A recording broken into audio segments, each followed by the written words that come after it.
Since I first unfurled the national flag on the Red Fort, 2 years have been added to India's long history, which began thousands of years ago. During these 2 years, we have seen achievements and failures.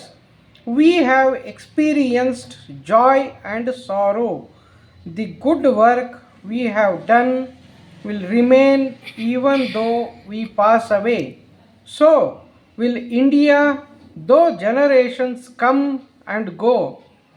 Great questions face us, and our task will not be over till we have answered them. Our objective is to make it possible for the millions of India to lead contested and purposeful lives. We cannot do that till we have solved to a large extent the problems that face us. On a day like this, we should try to detach ourselves from the problems of the moment, as it were, with what is happening in our country and in the world. It is right that we forgot our little troubles for a while and think of the major currents that are flowing in our country. 30 years ago, there appeared on the Indian scene a mighty man of destiny who lighted our path. That light illumined our minds and hearts, and large numbers of our people, forgetting their own troubles and domestic difficulties, their property and family responded to his call. It was not for personal gain of any kind. Among these existed a friendly competition as to who could serve the motherland better and more effectively. Over consuming ambition was the liberation of our nation. The star of a free India beckoned us forward. We dreamed of freedom from poverty and distress. We gained our political freedom at last, but the other freedom still remains for us to achieve. Before we could do much to achieve it, new problems came in our way. 60 lakhs of people migrated to India as refugees. We faced this problem as we had faced others. I suppose we made some mistakes, but no one reviewing these 2 years will fail to appreciate our forward march in the face of all kinds of difficulties. Unarmed and peaceful, we faced a proud empire and looking for aid to any other country and relying on ourselves, we had faith in our leader, our country, and in ourselves. This gave us the strength that sustained us during our struggle for independence. If we had faith and self confidence when to outward seeming we were powerless, then surely we are much better off today.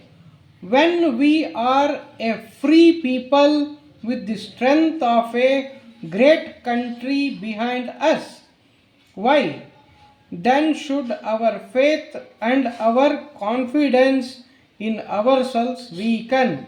It is true that we have had tremendous economic and other difficulties to face, It is true that while we have rehabilitated lakhs of refugees, large numbers still remain to be helped and rehabilitated.